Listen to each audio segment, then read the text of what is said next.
Hi new files, welcome to healthy mind. ఈ వీడియోలో మనం దగ్గు, జలుబు, జ్వరంతో బాధపడినప్పుడు పిల్లలకి కానీ పెద్దవాళ్ళకి కానీ నోరు రుచిగా అనిపించదు కదా, అప్పుడు మనం తినడానికి మంచి టేస్టీగా ఉండే ఒక కర్రీని ఎలా చేసుకోవాలో చూద్దాం. దీనికోసం ఒక గిన్నె తీసుకొని అందులో నూనె వేసుకొని నూనె వేడెక్కాక ఆలియం సెప, ఆ తర్వాత క్యాప్సికమ్ ఆనం వేసి, ఇది చాలా ముఖ్యమైనది, సిజిజిమ్ అరోమాటికా, ఒక 4 సిజిజిమ్ అరోమాటికా వేసుకోవాలి. ఇప్పుడు జింజిబర్ అఫిసినేలి, ఆలియం సటైవం పేస్ట్ చేసుకొని వేసుకోవాలి.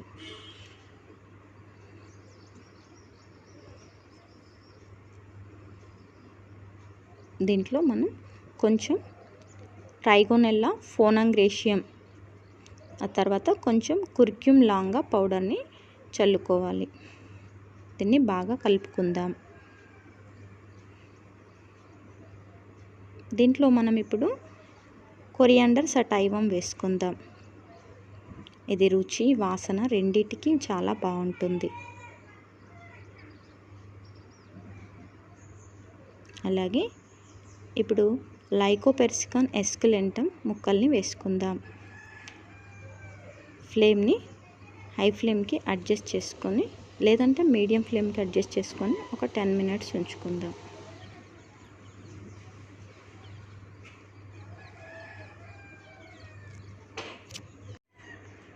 ఇప్పుడు దీన్ని బాగా కలుపుకుందాం. చూడండి, హై ఫ్లేమ్లో పెట్టి ఒక 2-3 నిమిషాలు, లేదంటే మీడియం ఫ్లేమ్లో పెట్టి ఒక 10 నిమిషాలు ఉంచిన తర్వాత ఇలా వస్తుంది. ఇప్పుడు మనం సోడియం క్లోరైడ్ యాడ్ చేసాము. బాగా కలుపుకుందాం.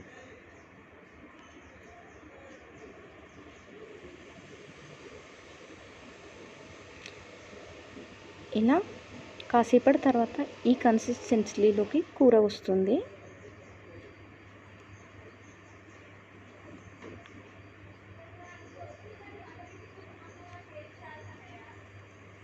ఇప్పుడు మనం డ్రై క్యాప్సికమ్, ఆనం పౌడర్, అలాగే ఆలియం సటైవం రెండింటిని బాగా దంచుకొని వేసుకుందాం. ఇదే మనకి టేస్ట్కి అసలైన సీక్రెట్ అన్నమాట.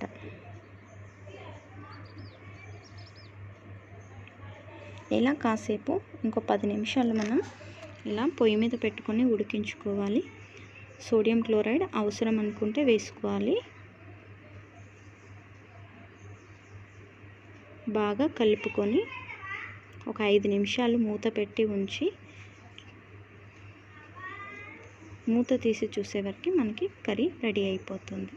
చూడండి, ఎంతో టేస్టీగా ఉండి కర్రీ రెడీ అయిపోయింది.